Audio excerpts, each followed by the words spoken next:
Veicula pela imprensa uma notícia que vamos ter um super El Niño. Será? Neste vídeo nós vamos discutir a situação atual e como é feita a previsão desse super El Niño. Dividimos o Pacífico basicamente em 4 regiões. O Ninho 1 e 2, que é próximo da costa da América do Sul. O Ninho 3, que é essa região em vermelho, que vai até 150 oeste de longitude e que, em minha opinião, é o que tem maior influência no nosso clima. O Ninho 4, que é a região em azul, próximo da Indonésia e da Austrália. E os americanos preferem esta região, que é um misto do Ninho 3 com o Ninho 4, e eles chamam de Ninho 3.4. Então eles monitoram e fazem previsão para essa região no Pacífico Central. Vamos ver então como é que está a situação atual. Esse é o último mapa liberado semanal, entre 14 e 20 de maio, centrado então no dia 17 de maio. A gente nota que esse retângulo vermelho, que é o Ninho 3, está um pouco aquecido, meio grau a 1 grau. Não é tanto assim, o aquecimento se reduz mais à costa na região do Ninho 1 mais 2. E que o Ninho 3.4, na realidade, está neutro, sem grandes problemas. O interessante é notar essas águas quentes acumuladas aqui. Minha opinião, o que houve? Nas semanas atrás, ou várias semanas atrás, as águas estavam frias aqui e mais quentes lá. Então, o que foi que aconteceu? Que a corrente equatorial trouxe a água quente para cá, e daqui a corrente de Kuroshio, que banha a Ásia e o Japão, levou essa água quente para o sul do Alasca. A água mais quente evapora mais, os ventos sopram da Ásia em direção à América do Norte, transportaram mais umidade que alimentaram as frentes frias, que por sua vez fizeram com que este ano tenha sido, ou este inverno, tenha sido um de maiores coberturas de neve nos Estados Unidos, em particular nos estados do oeste. E o Atlântico também está mais aquecido. Notem que então a corrente do Golfo ela está deslocada da América do Norte em função da entrada dessa água fria, e aqui uma parte retorna, então, fazendo com que essa área próxima da área equatorial esteja mais aquecido, o que é bom porque os ventos alísios sopram do continente africano em direção ao continente sul-americano e trazem mais umidade para alimentar as nossas chuvas. Essa é a situação atual. O que foi que ocorreu para que houvesse essa mudança de água fria para ligeiramente mais quente ou neutra? Foi uma onda de Kelvin, né? Uma onda subsuperficial. Aqui é a superfície, que estamos vendo em profundidade até 450 metros de profundidade, e mais ou menos em torno de 150 metros de profundidade, vocês veem essa coloração aqui mais forte, indicando então transporte de calor por essa água e chegando então até aqui a costa da América do Sul. Isso nós chamamos de ondas de Kelvin, que transportou esse calor, mas eu não vejo uma situação na atmosfera para que isso persista. Como é que é feita então a previsão?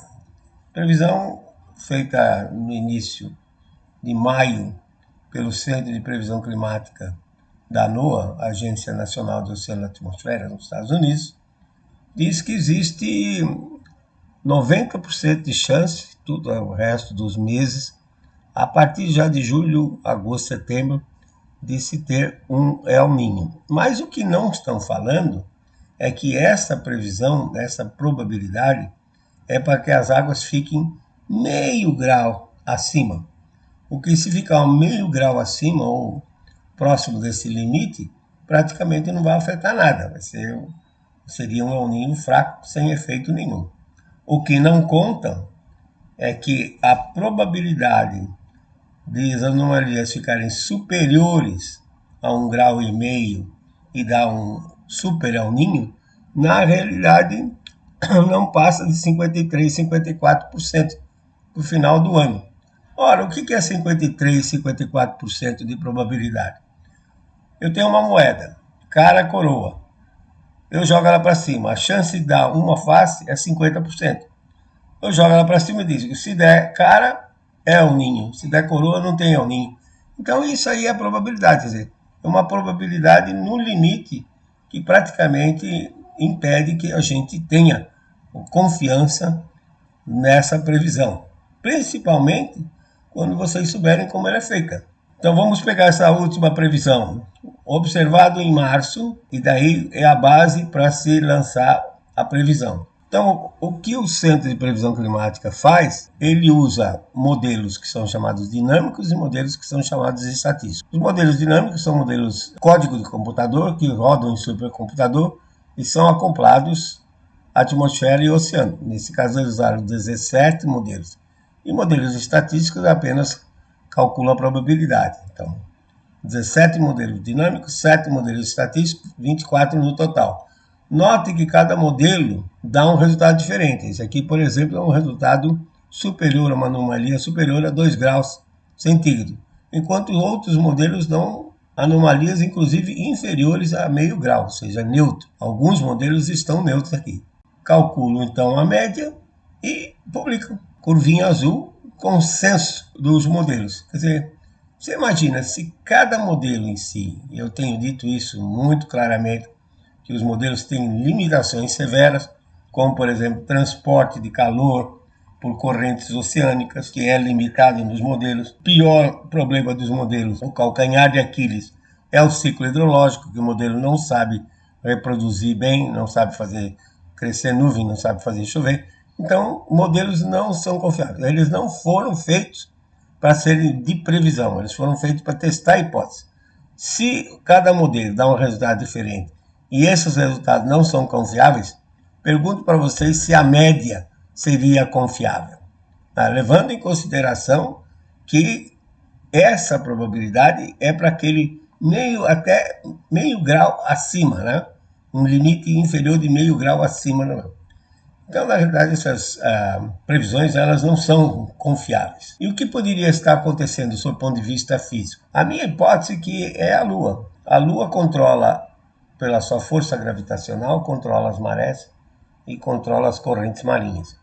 E o plano da órbita da Lua, representado por essa linha branca, ele não é fixo. Ele varia de inclinação com relação ao equador terrestre. Nesse caso aqui, ele varia de 28,6 graus de latitude norte-sul, portanto, plano estando fora da região tropical, Trópico do Câncer, Trópico do Capricórnio. 9,3 anos depois, ele se situa dentro dos trópicos em 18,4 graus norte-sul, representado por esse retângulo azul. Então veja a diferença. Quando o plano da órbita está fora dos trópicos, a força gravitacional da Lua exporta mais, acelera as correntes marinhas, que exportam mais calor. Por que exportam mais calor? Porque no nosso planeta, a região tropical é a que recebe mais calor do Sol durante o ano todo, e os polos menos. Esse excesso de calor tem que ser transportado para os polos para equilibrar a temperatura, senão os trópicos ficariam cada vez mais quentes e os polos cada vez mais frios. E quem faz isso? Parte é pelo oceano e parte pela atmosfera. Então, quando o plano da órbita está fora dos trópicos, a força gravitacional acelera as correntes marinhas que transportam mais calor, como foi o caso, por exemplo, aqui de 2006, 22 de março de 2006, em que o plano da órbita da Lua teve no máximo de inclinação. Mas olha a coincidência. Na primeira coluna, em que o plano da órbita da Lua está no mínimo de inclinação, 18,4, o que a gente vê nessas datas? São todas datas de El Niño, eventos muito fortes, como de 41, 42, 58, 59, 77, 78, 97, 98, 2015 e 2016. Se minha hipótese estiver correta, quando o plano da órbita está dentro da região equatorial, da região tropical, a Lua exporta menos, ou as correntes marinhas exportam menos calor e, consequentemente, fica mais calor aqui acumulado na região equatorial, e isso seria o gatilho para disparar um novo El Niño. Então, pela minha hipótese, o próximo El Niño forte será em 2034 e 2035. E agora, o que estaria acontecendo? Basta ver, a Lua já passou dos trópicos, que é o ponto médio, 23,5, e está se dirigindo para o ponto máximo, que vai ocorrer em 22 de março de 2025. Pela minha hipótese, e levando em conta então o que ocorreu em 2006, a força gravitacional da Lua deve continuar exportando calor e, para mim, a probabilidade de se ter um El Niño é muito baixa. Podemos ter água ligeiramente mais aquecida, mas tem que lembrar que o fenômeno não é só El Niño. El Niño é um fenômeno oceânico. Tem a contrapartida da atmosfera, que é a oscilação sul, que é a flutuação campo de pressão no Pacífico Leste ou Pacífico Oeste. O fenômeno tem nome e sobrenome, chama-se ENOS, El Niño Oscilação Sul. El Niño para o oceano, oscilação sul para a atmosfera. Se a atmosfera não se acoplar às águas quentes ou frias, então não temos o fenômeno completo, porque na realidade é a atmosfera que transmite o sinal para perturbar o campo de distribuição das chuvas aqui no Brasil. Não havendo acoplamento da atmosfera, não há problema nenhum, mesmo que as águas estejam ligeiramente quentes. Mas, na minha opinião particular, considerando que o plano da órbita da Lua está indo em direção ao máximo de inclinação, é muito provável que a gente tenha apenas águas ligeiramente aquecidas em torno da neutralidade. Muito obrigado pela atenção.